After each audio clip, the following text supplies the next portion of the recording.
Happy Monday, everybody. Welcome back.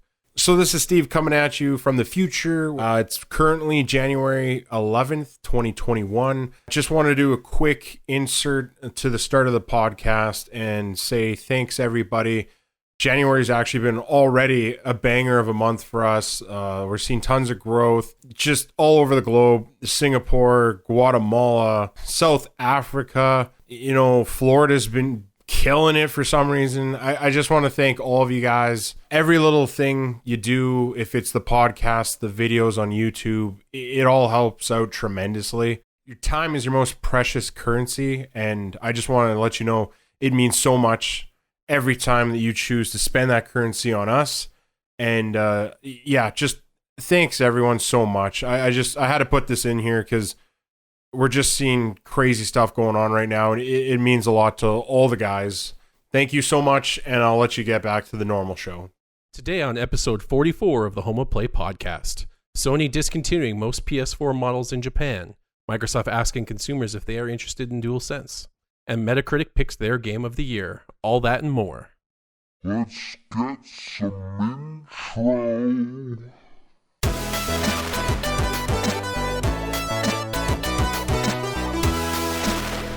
Hello, everybody. Welcome back to episode 44 of the Home of Play podcast, where every Monday the three best friends join forces to give you all the latest in PlayStation rumors, news, reviews, and that is because we are the true PlayStation fans. I'm your host, Steve, and with me I'm joined by the king of platinum trophies himself, Christopher. Hiya. With Christopher, we also have the 60 frames of Curtis. Hello.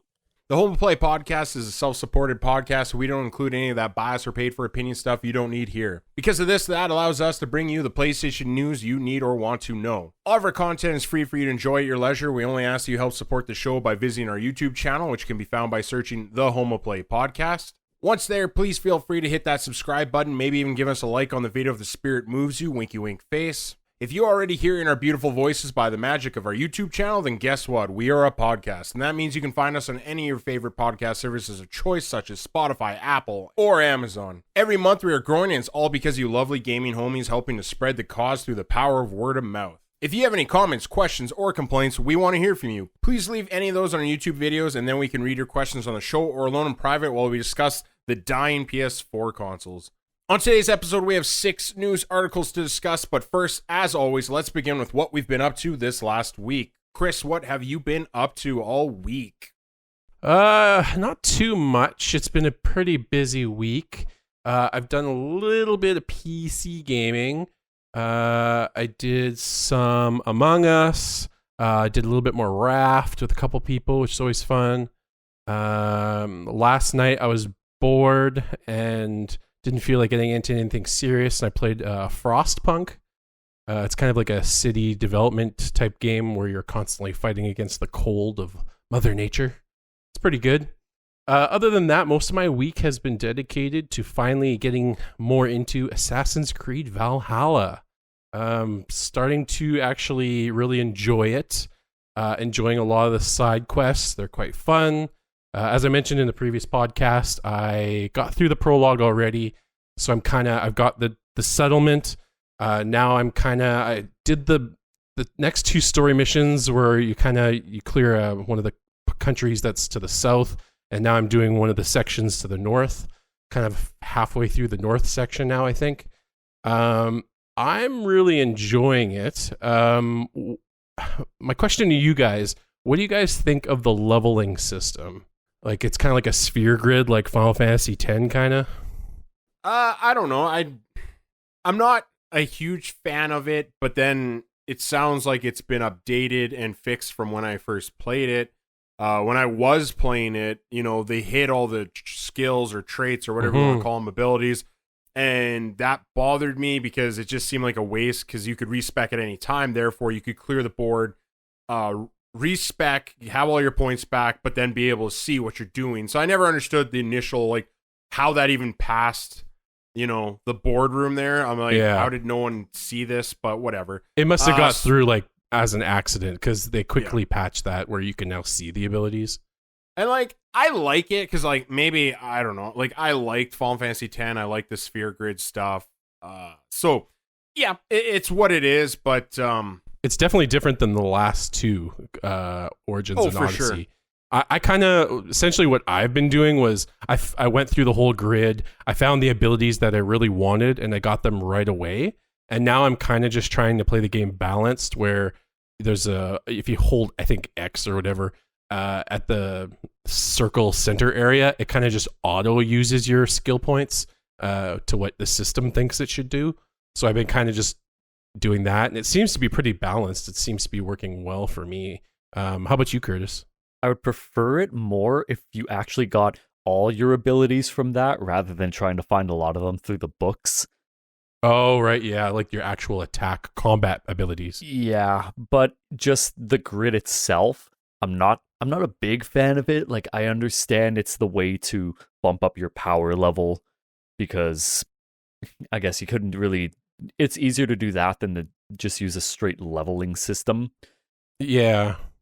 I was trying to figure out too if like when you upgrade your stats, there's like +5 to your light attacks, and your weapons have stats too. So I was trying to compare, like, if I bump this up, does my weapon go up in damage? And it wasn't. So it must be where the weapon's damage is adding to the bonuses of your character level, I guess. It must be something. I kind of think that they don't actually do anything. That's my belief. Oh, yeah. So that's why I believe it's just it's to level up your power. That's all it is to me. Yeah, a number game. Because yeah, we were talking too about some side quests that you bump into. Steve, you were talking about those 3 witches that you can bump into at the beginning of the game, and they're ridiculously high level, like stupid high level. And you bump into them, and it's like they just destroy you in one hit. And you're like, the way they balance out how everything is on the map, it doesn't seem right. It almost seems like they need to have, like, I don't know, some sort of, like, once you hit a certain power level, maybe you get a message or something where it's like, oh, hey, somebody's contacting you about a side quest over here. It's almost hard to complete everything in a certain section of one of the countries or whatever it is, because some of the side quests are too high of a level. That concept kind of works in different games. Like if you're trying to do backtracking, like something like Tomb Raider, or I don't even know if Uncharted does it, but I could understand it in that game. But in an open world game like this, it's just going to piss me off because you have that one thing on the map that you can't finish at that level. Well, especially when they're like telling you, like, hey, like this area, this territory, if you will, is power level 60. So as long as you're that level, like, feel free to have fun in this. And then so you're like, okay, I'm going to clear this level 60 area. And it's like, oh no, get your shit we pushed just put in. a power level 320 in the power level 60 area. Like, what? Like, you kidding me? And then, like you said, and then it's just, this reminder of something you didn't finish in that area. And it's just until end game. Or, I mean, I guess if you want to try it at like power level 200, but even then, like, you're going to be dead in 3-4 hits. But it makes sense, like Curtis was saying, how like Tomb Raider, where it's like you could see there's an item up on that ledge, but I don't have the climbing hook to climb this wall to get it yet. It'd be almost like the Arkham games too, right? Yeah, like where you don't have this gadget yet, so you can't come back. You can't solve this Riddler puzzle. But to just wave it in your face, be like, oh, you're not strong enough. Yeah, but those ones are like time constraints. You're legit put more time into the game, level up more, then you can come back. Whereas an actual gadget or something, I get what you guys mean. Yeah, it just seems at odds to be like, hey, we want you to progress before you go to these other territories that are going to be higher power levels, but yet we're going to put one of the hardest things here in one of the easiest areas. I have to admit, though, like the amount of content in the game is amazing. I wish they had talked between studios, because frick, Watch Dogs, it could use some of this content, let's be honest. It is less than Honestly, Odyssey there's probably still. I was going to say, there's probably so much content here that you probably could have filled Watch Dogs and still had plenty of content with this thing. Oh, yeah. I mean, who knows how many more... did they announce any DLCs or anything that are going to be coming? I'm sure there will be, but... Honestly, I just think they want people to forget about Watch Dogs. No, I'm talking about Assassin's Creed. Oh, yeah, I'm sure there is. Yeah, they usually release like a episodic, like 3 more or something like that. So that's something to look forward. Yeah, who knows? I'll try to get into this one and see how my patience wears out, because you play these games so long, the grind gets you. Like, I think both of you guys are kind of paused on that, eh? Yeah, I got to like 50 hours, and then and there's so much when I first got my PS5, like, I had to get to Demon's Souls. Cyberpunk came out. Yep.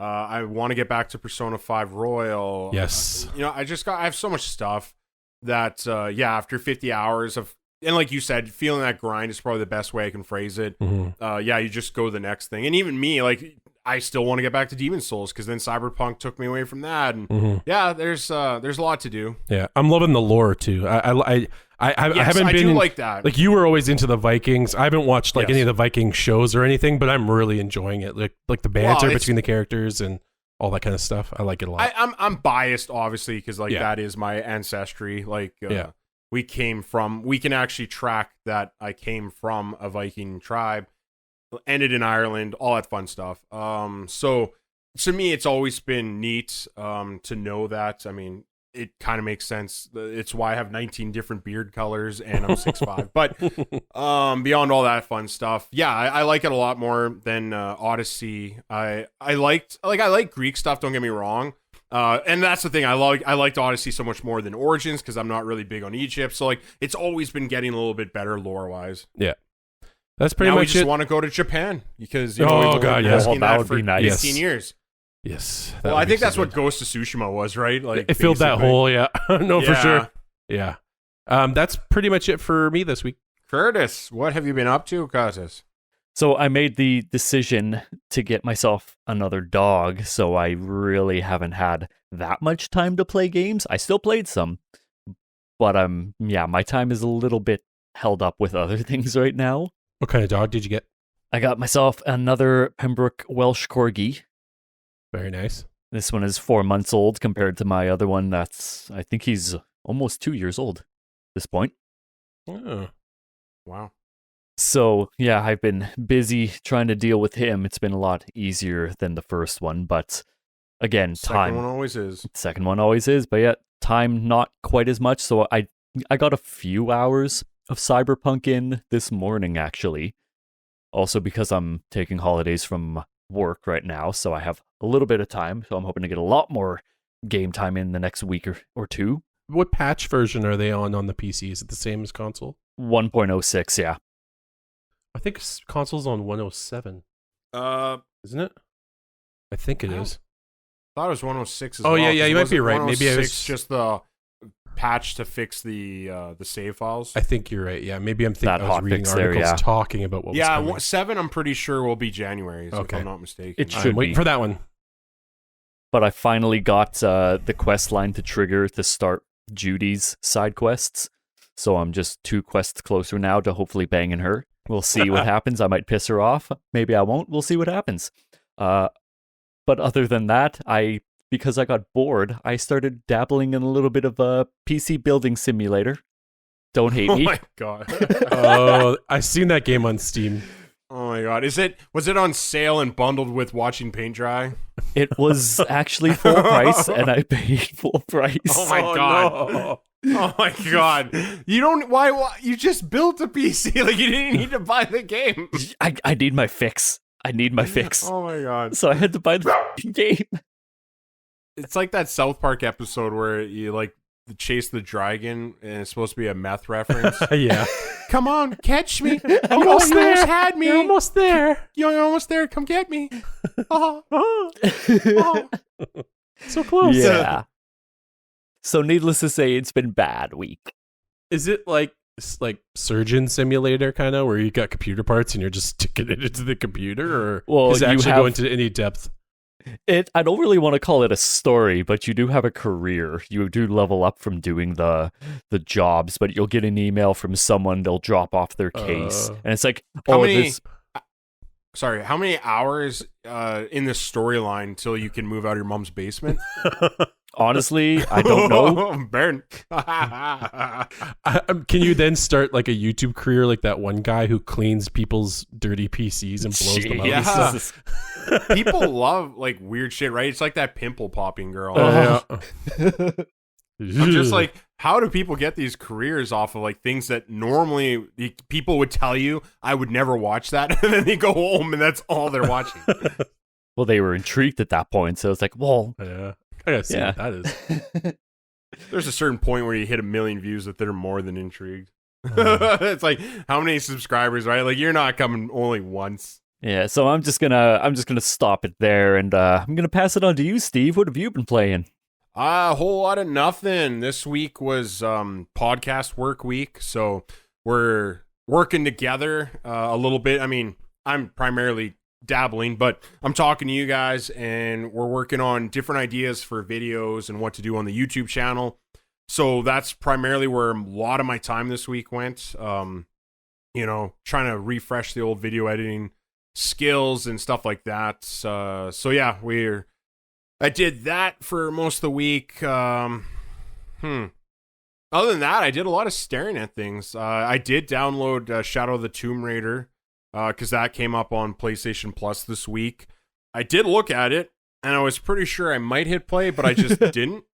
So yeah, we'll have to see if I actually get to that. But again, like, all these things are calling my name. I keep telling myself, like, you got to get back to Demon Souls. You got to get back to Persona 5 Royal. Because I keep hearing more and more people talk about it and saying, like, that they like the way Royal changed some things, and that so good. I mean, yeah, I so keep telling you, into it. Like, even Akechi, like, apparently his whole character / his reasons for doing things are just so much better. Yeah, more was it fleshed out? Yeah. So I'm like, apparently, like, what, I can't remember the reference, but yeah, people are just pretty impressed. Yeah, Cyberpunk, I think I'm finally good with until, I would like to hope I'm good with until we get the next gen patch. I just don't want to waste any more time with it, with the way it looks. It's just, it looks disappointing currently. And then, yeah, I don't know, there's a lot of hopes and dreams, but I really want to get, some of these things off the ground for us. So we'll see how that goes, and I'll keep dabbling. But yeah, hopefully a lot more gaming next week, that's for sure. So yeah, I think that's it for that. So I think we should just jump into the news. Starting with number 1. This one comes from Destructoid. Sony is ditching every PS4 model outside of the one type of Slim in Japan. As reported by Game Watch, Sony Interactive Entertainment Japan Asia will be phasing out all PS4 models but one PS4 Slim model. In short, the only PS4 that will be actively sold in Japan by Sony will be the PS4 Slim 500 GB Jet Black model. As Komatsu points out, the OG PS4 has been discontinued already, although the PS4 had a fantastic run, hitting 113.5 million units and counting, putting it squarely in the top 5 all-time best-selling console list, right above the original PlayStation. Sony is obviously looking to the future here. What are your guys' thoughts? Do you think it's a little early for these changes, or do you think it's just the year of PS5 and let's move forward? Yeah, to me it seems weird. Like, to phase out the Pro altogether seems like the weird decision to me. Like, I don't think, is there still a lot of people going out and buying PS4 Slims, like the base model? Like, I thought most people at this point were buying the Pros, because isn't the price difference between the two systems almost negligible? Like, between the 500 gig and the terabyte, there's definitely a price difference, but I'm pretty sure the PS4 Slim, pricing wise compared to the Pro, it can't be more than a $50 difference, is it? Probably not. I just don't understand the point of trying to phase out a console. Like, it's been 2 months. It hasn't even been that long. Like, it takes a while. Yeah. When was the last PS3 being produced? Like, stuff like that. It was a while into the PS4's life. And the fact they're still struggling to produce PS5s at this point. Why are you phasing this out? Yes, I understand people aren't going to be buying PS4s, likely, but I don't think you need to phase it out unless there's something in it that maybe, resources that might be needed for the PS5. Yeah, I believe it could be a resource thing, or they just assume that by not making the Pros or any other models, they can use all that freed up energy and time not making those just to make more PS5s.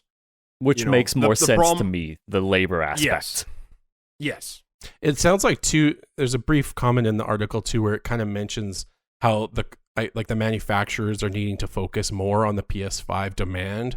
So I guess maybe it's easier for them to pump out these Slims than it is to set up the Pro system, like on the manufacturing end of things. It's probably, yeah, I was going to say you're probably onto something there. I think it's probably the best price point per console for them right now. I think the Pro too, because when you go in the like into the wild, I think the Pro's still too close to justify having like it and then a PS5. You know, like Right. with that price point being so close together, why would anyone buy a Pro anyway at this point? It seems a little, to me, it feels a little soon. Like I would have waited so that more of the demand was met of the PS5, I guess, in my head. Like it just seems a little soon to me. But then again, I don't know the Japanese market that much either. So did they do better in getting PS5 systems? Maybe the PS4 Pro wasn't doing as good there. I don't know. It's interesting to Yeah, it's hard until we get those numbers. Like Sony's not really talking about PS5 numbers from their point. better than Nintendo and Microsoft, but not just a little bit. Just a little bit. Definitely Microsoft. So yeah, like I don't know. It's hard to tell. I think it's a few things. I definitely think it's, competing with yourself.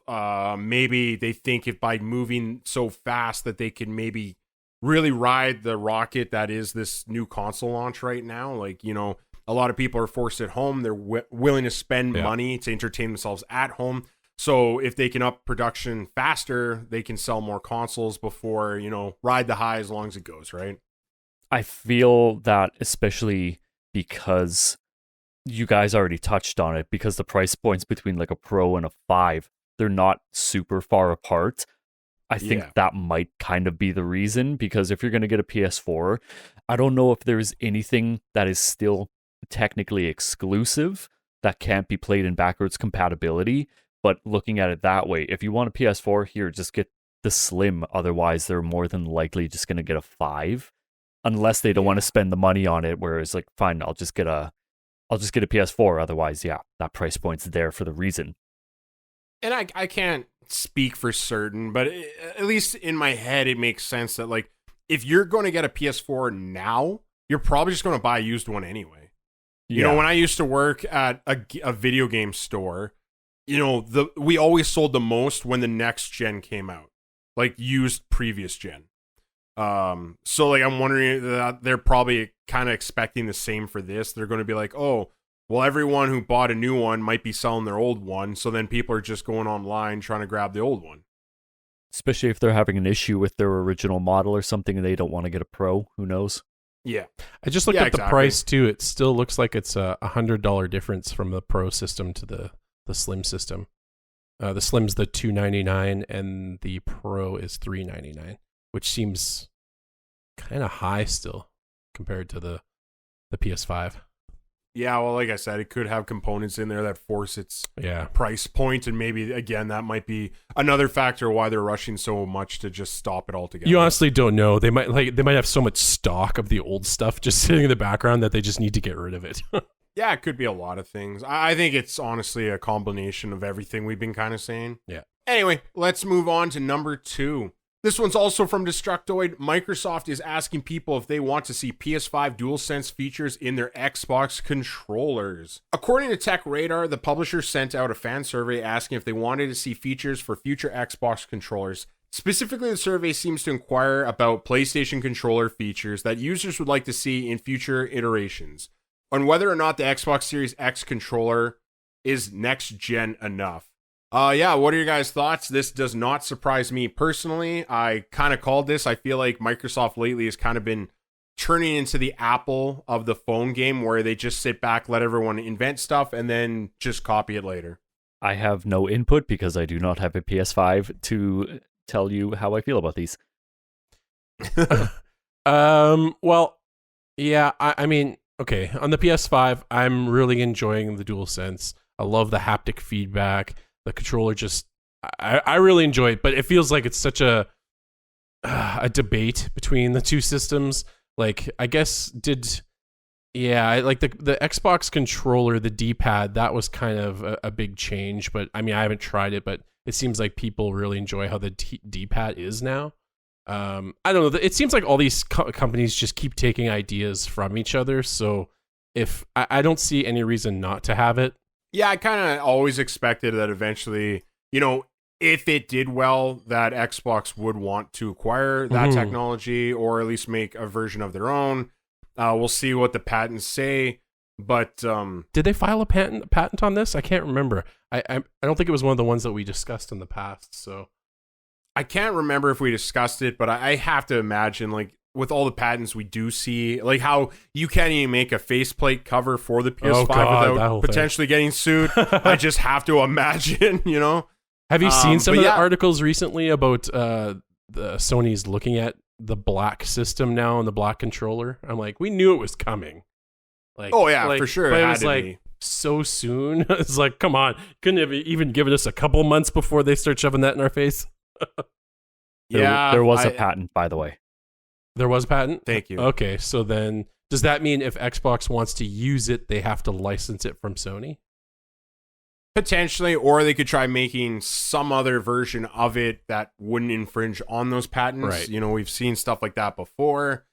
It's very interesting. I don't know how they're going to go or how fast you think. Like, do you even think they could implement this? And I just don't see it being possible to do in the next year. Well, I think during generations for Microsoft, they tend to release like I don't know what they call it, if it's like a pro controller or something. I think it's the Elite. The Elite, series, the Elite series. So maybe they would include it in the Elite series down the road. Yes.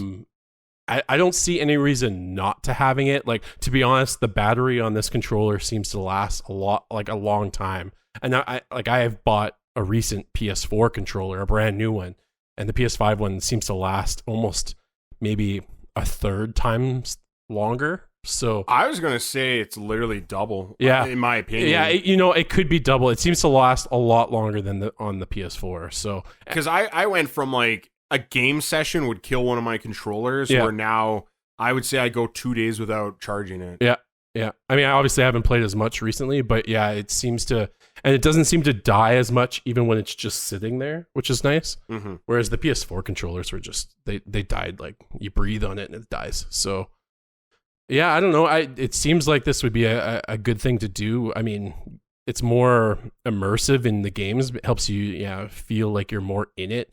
I don't know. There's no reason for them not to do it other than maybe they just don't want to put out the cash for it. So I think I'm for it mainly for the reason that if they do it as well, we're going to see more support for this in the future. Because one of my worst fears is that they don't think it's good enough.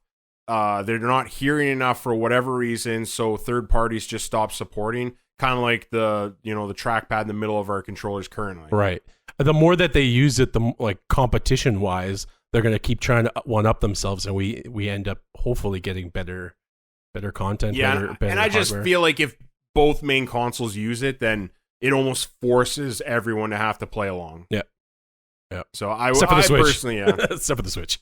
And I don't want to, except for the Switch. I don't want to tangent on that thought, but I do have to touch because there is something very similar between the two consoles and actually PC that's going to be hopefully coming soon, and that's the whole like the super fast loading. Yes. Because like the PS5 has like the instant load and everything, and Xbox Series X and PC are supposed to be getting direct storage. So that's kind of along the same lines. If it's something that's utilized a lot, then maybe it'll actually be something put into many games. Yeah. So I'm hoping that, kind of along that same line, that if they if they actually do integrate it into their controllers, that you might actually see it more in those PS5 games. That would be really nice. Mm-hmm. Yeah, I think Grandma, before she used to hit me, would always say what's good for the goose is good for the gander, and I think that applies here. Assuming it's done properly, that's the very key point. Yeah. Yes. Oh yeah, for sure. If it's done half-fast, your controller just vibrates apart. You're like, well, that's haptic. These companies don't release hardware that's not going to be used. What are you talking about? They'll use it. It'll work. Everybody will use it. I mean, everybody liked the. I don't even know what the heck they call it. The tablet on the Wii U. It was everyone's favorite feature. Yeah. It wasn't cumbersome at all. No, that's the best way to watch Netflix. Anyway, moving on to number 3. CD Projekt Red says rumored Cyberpunk 2077 development details are simply not true. This one's referencing a post made on GameFAQs, a forum post claiming to include comments from a disgruntled developer made multiple claims about cut content, code rewrites, pressure from the company executives, and the game's ongoing fixes, even adding the unexpected detail that the company's original Johnny Silverhand was inspired by David Hayter's Solid Snake. The company then came back and issued a thing on Twitter, a response, not a thing. We usually do not comment on rumors, but this is simply not true. Very short and sweet message to the community. What are your guys' thoughts? Do you think there's any truth to this, or do you think it's all shenanigans? It's easy to make up things with when there's like a little bit of truth already out there. Like just say that there's like cut content.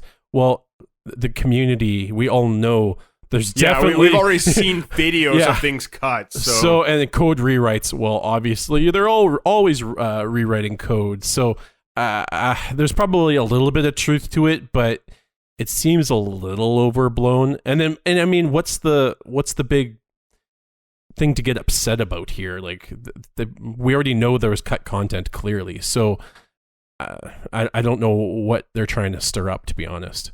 Yeah, a lot of these things I think are just given, honestly. I think the one that they're addressing is pressure from the company executives, but like that one I feel like probably is true. I don't think this post is real.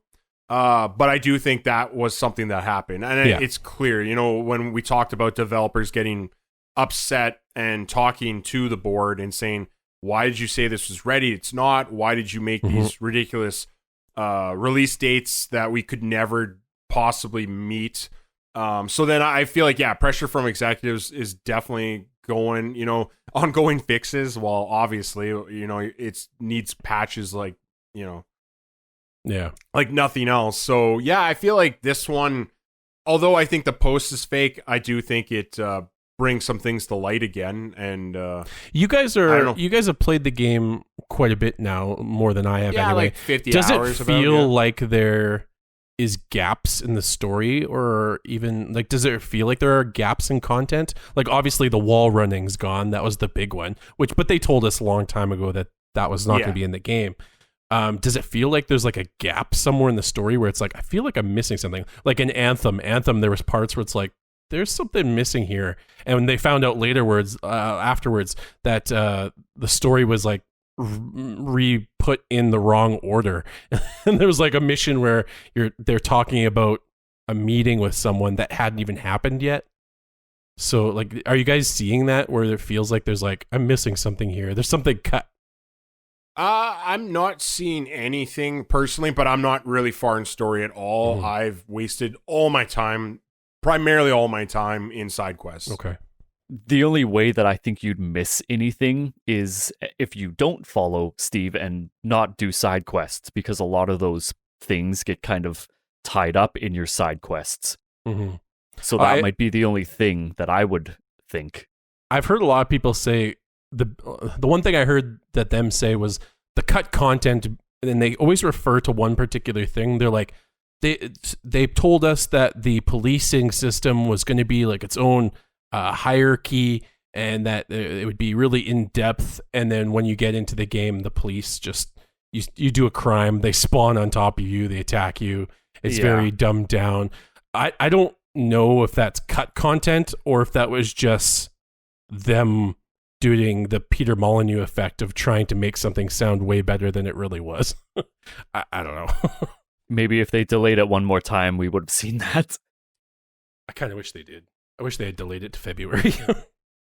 Honestly, I think we touched on this in a previous episode, but they definitely should have done it in April, like boot it the whole year. Yeah. From the original launch, but whatever. It is what it is. It's out there. It's a game. Like that's all I can really say. Definitely didn't meet I think many people's expectations, and I think yes, there's some people that overhyped it, but then I do think there's other people like me that felt like it still could have been. I just wanted something that was as good as Witcher 3. Yeah, I just didn't get that. No. I don't know, Curtis. How would you rank this even close to Witcher 3? No, because I still think what 1 or 2 episodes ago you hit it on the head. Like it's a better Fallout, and that's exactly what it is. It's not even in the same tier as Witcher 3. Do you think I can get there? I think it could get there. I don't think so. I think if you have, I mean, maybe I'm speaking out of like term here, but like, I don't know. I just feel like if you have a base that's just not special, it's going to be really hard to make it something that's as good as The Witcher, right? Yeah, it's very ambitious to try to do that, especially with all the things that were exactly the things the police, the cut content. Not that is cut, but if you're trying to get that kind of stuff in there and have it at the same level as Witcher 3 with this AI that's, everyone has their own life. It's all so advanced. It's very ambitious, and I don't see that ever being the same tier. Yeah, they would have to do some massive expansions, like, and not just on story, but like those expansions would have to add things to the game to ever get it even close to The Witcher. But I just don't know if they would do that, right? Like, you know, people already bought your game, they beat it. Now you're going to add things to make the game fun, you know? Yeah. I think I mentioned it. I think I mentioned it before too. Is like when the first Witcher came out, it wasn't the best either. It was dog shit. It was pretty awful. So maybe there's a lot more hope for the sequel to this down the road. I know I don't want to put it out there already, but maybe there's going to be a lot more hope for that one. Do you that brings up a good point. Do you guys think there's a possibility that they'd ever want to do a sequel to this after all of this shenanigans? I think they will. The redemption arc. I think they will. Really? I'm honestly, I'd put my $20 that they just wash their hands of this and be like, hey guys, we can't get on Witcher 4 fast enough, and let's never look back. I mean, the company only put out, like, how many games is under their belt? Just these two, right? Yeah. I think they put enough time and money invested into this that they're going to want to see it through. Well, I think seeing it through could mean the expansions, the DLCs, but I just don't know if they'd ever want to come back, and if anyone would trust them to come back, honestly.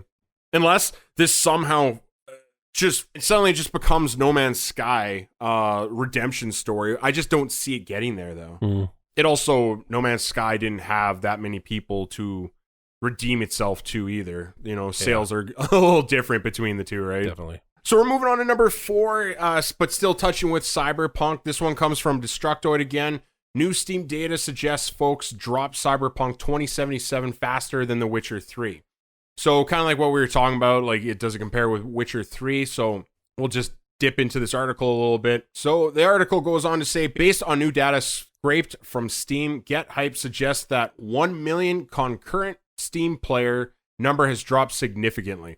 That makes sense. It's been a little while and it's a single player game, but it also notes that 79% drop isn't atypical for CD Projekt Red, who usually has strong long-term player base.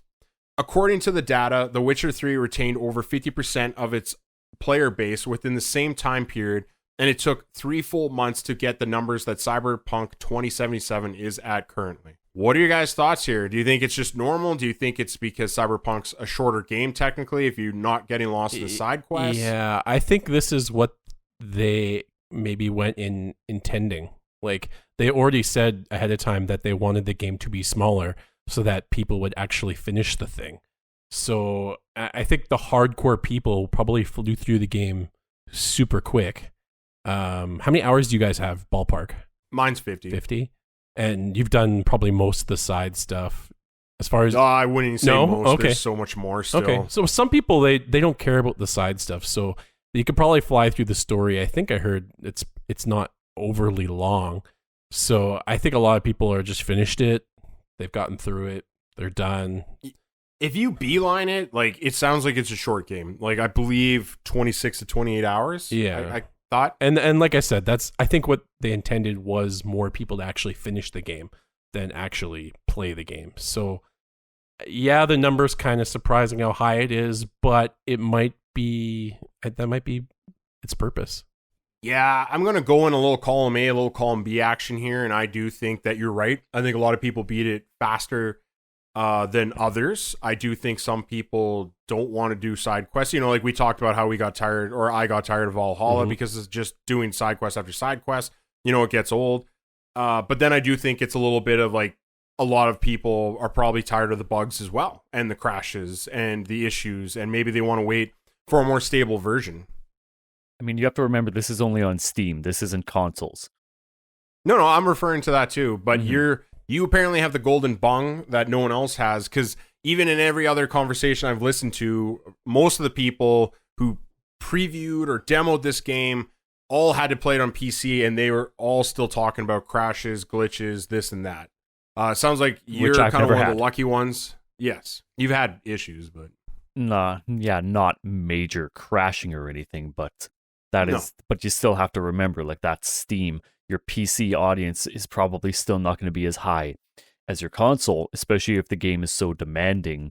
How do you know most of the people can even play the game? Maybe that was another thing. They bought it. Oh, it doesn't run. I mean, it could be that. Again, like, the problem with PCs, right, is everybody's got a different one. Different components, different issues. Like, I don't know if a different chipset could be the reason why some people are having crashes and the others aren't. Who the hell knows? There's so many different variations, but that could be another potential as to why it dropped off so quickly.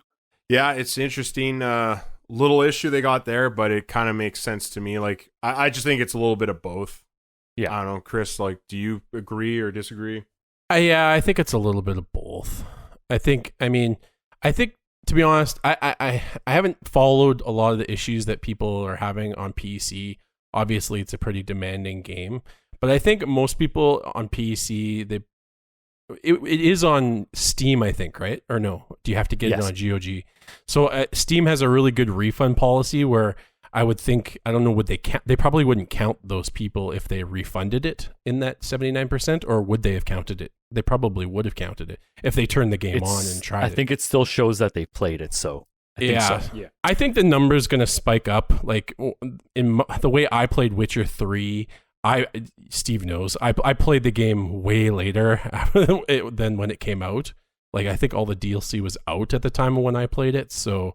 And now the movie or the show, has caused it to have an even greater spike in the game being played. So I think Cyberpunk, I think the number will bounce back up.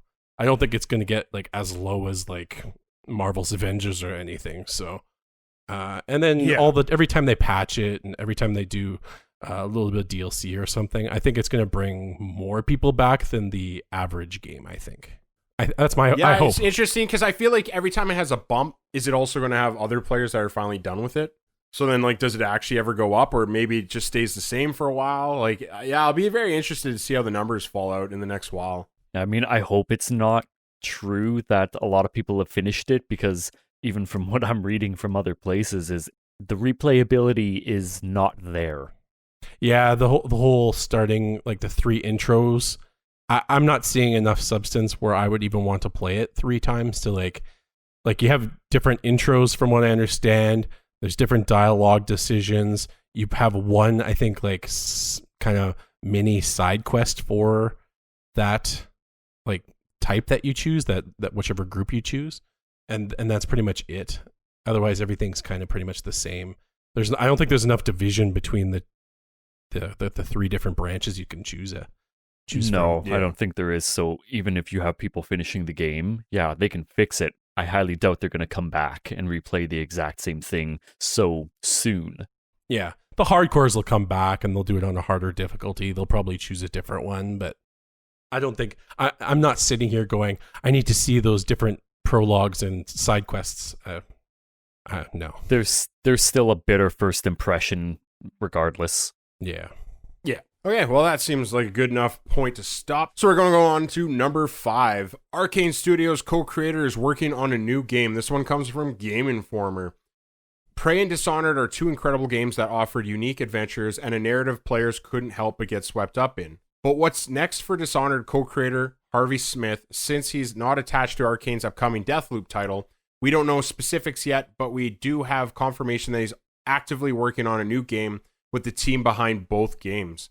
I don't recall if either of you were big into Dishonored or Prey. Yeah, like, what are your thoughts on this? If you guys weren't big into Dishonored or Prey, like, are you excited for anything coming out here? Or yeah, I don't know. I have to see what it is. Like, I played both of them a little bit, and to me, it's just like I just felt like I rather had played BioShock. But also, if you're looking farther down, says in the article, it's always possible that a new entry into the already established franchises is on the horizon, but this sounds more like it could also be a rumored new IP that began making its rounds earlier last year. A job post posted a few months after rumors began circulating pointed to the team developing a new immersive simulator game, which is also a likely candidate for what Smith and the team is currently working on. Yeah, I mean, That would be interesting. yeah, I'm always interested in playing those survival style type games. Like these games, both Prey and Dishonored, they were very close to being games that like, okay, I really want to play. But in my head, it's like, like I said before, I kept comparing them to BioShock, and I just love the BioShock series too much. So it was always close, but not there. I'm like the kryptonite to your, like, that point, because I'm the guy that doesn't like BioShock. I oddly liked was it BioShock Infinite was the third one? Yeah, and I didn't care for that one. Yeah, The story lost me. Yeah, and no, most people did. I liked it for some reason where I didn't like 1 or 2 at all. I really don't like 1. I have some reasons for it, but we don't have to get into it. But then I really like Dishonored. I think Dishonored 1 was really strong. I had a good time. I liked it enough that I beat it twice, which I rarely do with games. And then I didn't love Dishonored 2. Something about it just didn't feel the same. Maybe just didn't feel fresh enough to me. So I kind of like have dipped in a couple of times, but never really finished it. And then Deathloop doesn't interest me at all. I know it's not the same guy that we're talking about here, but yeah, I just never really like seen anything from Deathloop that interests me. It just feels like it's using assets from Dishonored, but going in a different way that's just not for me, which is totally fine. So maybe doing something fresh, I think might be for the best, honestly. And I like, it sounds like the way Dishonored ended now, like it should be done. Not that you can't ever just continue stuff for the sake of continuing it. You know, Uncharted is a good example, but yeah, I just feel like hopefully this is a new IP. I would be very interested and hopeful that it is. They're always close to getting me to play it, so maybe it's the third time's the charm for me. Exactly. I do get what you're saying, though. The aesthetics are pretty close to the same. Like, when you look at Dishonored, you're like, yeah, okay, I can kind of see BioShock, what is the word I'm looking for? Like, essence. Inspiration. Yeah. It's sprung from it, so. But yeah, we don't have to talk much more on that one either. It's not really a big article. Okay, so we'll move on to number 6, and our final article for the day. This one comes from Destructoid. Metacritic reveals that Persona 5 Royal was the best rated game of 2020. Yay. Okay, so from Destructoid, we got the article. They also put out the list of the top for everything, so I'm just going to quickly read through it. You guys can feel free to interrupt me if you have anything to say, whether you agree or disagree or just feel nothing whatsoever because you're dead inside. So we'll go to top PS4 game was Persona 5 Royal. Not a surprise. Top PS5 game, Demon's Souls. Top Xbox One game, Dragon Quest XI S. That one I thought was, depressing. Top Xbox Series X or S game was Tetris Effect Connected. Also depressing. Top Switch game is Hades. There you go, Curtis. One for you. Top PC game, Half-Life Alyx. Metacritic top rated game of the year, Persona 5 Royal. Yay. It takes its seat on the throne for 2020, which rightfully so in my opinion. But I thought this was another fun article to touch on all the other Game of the Year articles where I just want to shine a light on just how everything else is not lining up with the VGAs or just the media as a whole, which, furthers my theory that they are stuck in an echo chamber and are not really in the same conversation as the rest. Mm-hmm. What are your guys' thoughts on this list? I like the list. I think it's good. I mean, the Xbox One, that's kind of a given. Isn't that like the only exclusive they got this year when it came out? Yeah, that's actually a good point. I totally forgot about that. I think that's the only one it could right. be. So, Demon's Souls. I haven't tried it. Obviously, you guys have talked about it quite a bit, and it's solid. I could agree. I can vouch for it. Yeah. Persona 5 Royal, love it. Yeah. Half-Life Alyx. The PC category is a hard category because PC gets a lot of games. So I'm wondering if they're kind of just leaning on like whatever Steam would have, or maybe they went kind of more VR for that one. I don't know, but I've heard good things about Half-Life Alyx, VR or not VR. So, and Yeah, I believe it hit some other list we've talked about where it was the top PC game for some other people as well. I've heard nothing but good things. I would like to try it. You know, if I could afford a $8,000 VR headset, I would love to try it, and a PC that could even run it. Honestly, And I find the interesting one though is the top Switch game being Hades. That's weird to me. I would beat all the first party ones. Yeah. Yeah, like But every again, Mario like- game, like I believe this year, I could be wrong, but again, you got to remember this is just for 2020, and the problem with the Nintendo is like, other than Animal Crossing, you know, like I don't think they've released anything first party. Sorry. yeah. So then I'm like, I kind of like totally understand why the list might be a little skewed there. But I'm almost surprised though, like that Animal Crossing wouldn't be better. It almost makes Yeah. like I don't want to say that it seems like Switch owners would rather be owning a more hardcore console. I don't know, but then it's hard to say Hades is a hardcore game either. So I don't know. It's weird to me. Let's all agree we just had a better year than Tetris Effect Connected and Dragon Quest 11. Yeah, poor Woof. Xbox. Oh my god, yes. I think Curtis summed it up perfectly. Yeah. Like, that is so, oh my god, that has got to be like, you know, and this is always, I don't know, you know, whatever. I won't even get into it. I just feel like that's the argument every time I hear about people in their little checkbox being like, oh, Xbox for life. And you're like, because you like Dragon Quest 11 and Tetris so much. Like, God forbid they ever make a Dragon Quest themed Tetris game, then, you know, shit's about to blow up. They just need they need to actually start pumping out some first party games. Need some exclusives. And I'm not talking about Halo and Gears. or Yes. or what's another one? Crackdown. I think that one's Forza? dead. Yeah. Forza. Oh, I yeah, know. but They just can't let things die. They don't know how to start new franchises. And the problem is that they don't even try. They just buy their way through competitors. You know, like this week, I didn't bring it up because we're not an Xbox podcast, but like this week, some information came out that Microsoft, when they had the first Xbox, they actually tried to go to Nintendo and say, we want to buy you. And apparently for the whole hour of the meeting, Nintendo just laughed them out of the room. I also read that article. And I'm like, you know, and that is totally Xbox. All they ever do is buy their way out of problems. Yes, you have an unlimited source of money. Good for you. But like, you need to stop focusing on what you can buy to try to compete and actually just start making some shit. Start some franchises. Like, invest in yourself and stop just trying to buy, you know, your way to number one. Yeah, invest in your own studio. It's also why they're asking people about the DualSense features in the controller. Yeah, I don't know. It's just, I feel like they're so out of touch, and yeah, that list kind of just proves They it. should add. And like this, sorry. I was gonna just make a joke. I was gonna say they should add a question to that survey and say, "Would you like your console to make you chicken?" Woof. It's all right. That thing's gonna beat both your consoles. It's a PC. It's a PC. It is, exactly. It's That's a why. PC. Sorry. What's going to beat my consoles? Oh, you know, right? You don't know. Do you know The No. KFC the console. KFC console? Oh, yeah, sorry. Yeah. Yeah. Okay. Yeah, I was like, that system's gonna be. It's not a system. It's a PC.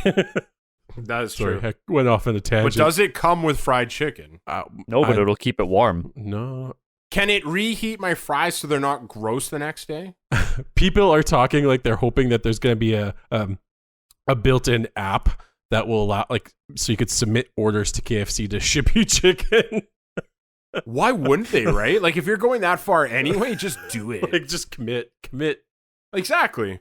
Because people are in on the joke. They like it. They can't believe that this thing's So- real, so just do And it's it. weird too because it reminds me, like, does KFC do stunts like this in the past? Because remember that Community episode of KFC driving that space van? Do you remember that, Steve? Yeah, I do. They have to go and do a test drive in a KFC van and they get Yeah. towed away and stuff. It's like, was this a real thing? Does KFC do weird stunts like this?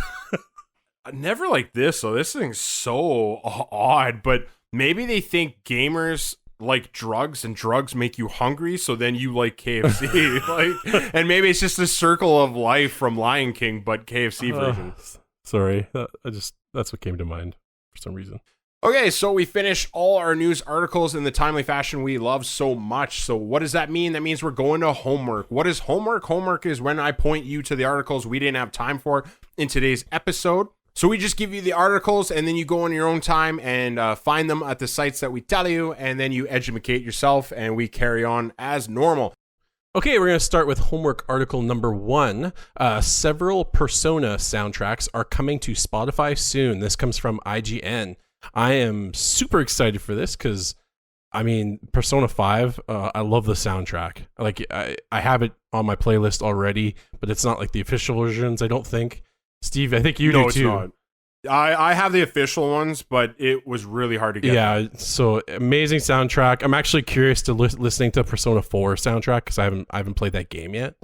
So that is something definitely to look forward to, and I highly recommend everybody check it out because it's really good game, really good music, really good everything.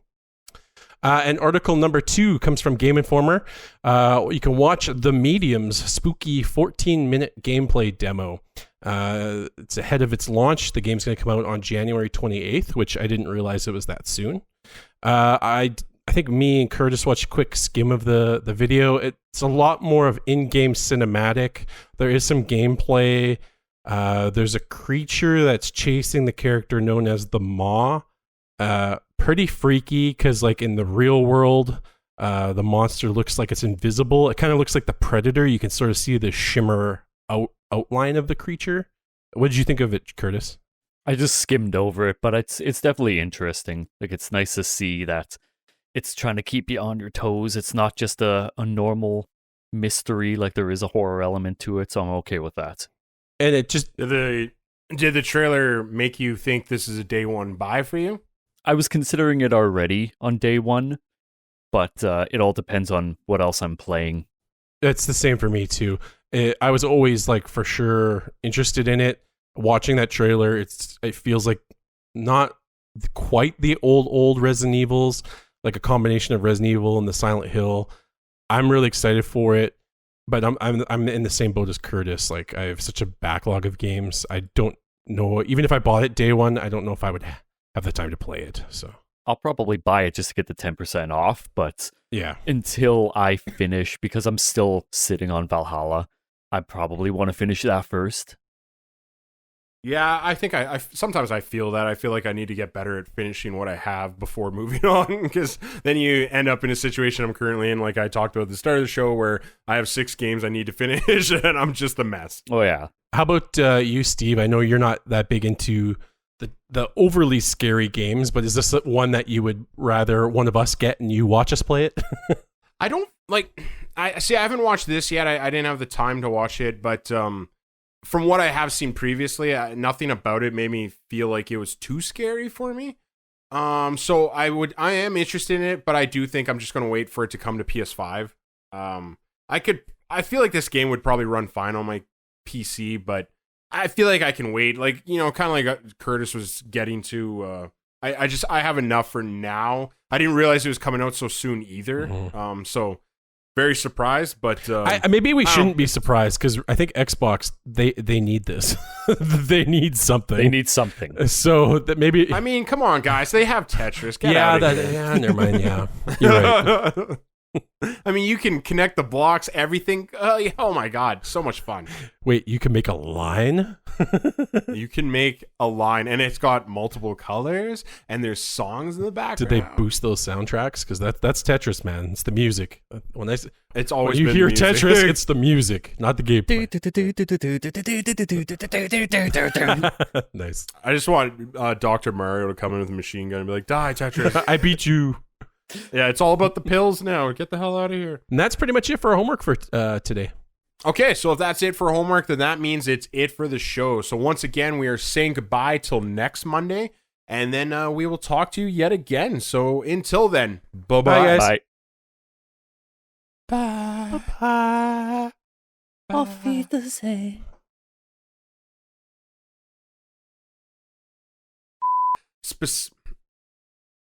Why can I not brain that word? Specifically.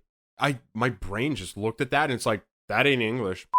They could honestly just literally call it a Switch Pro, give them the same console, and attach one of those sticky dildos to the back, and people would buy it because they're like, oh, it's a fucking handheld. It's the newest handheld. I gotta have it, so I can play on the. Yeah, so then I can sit on the train and ass fuck myself on the train. Like, it's just because that makes my commute more fun.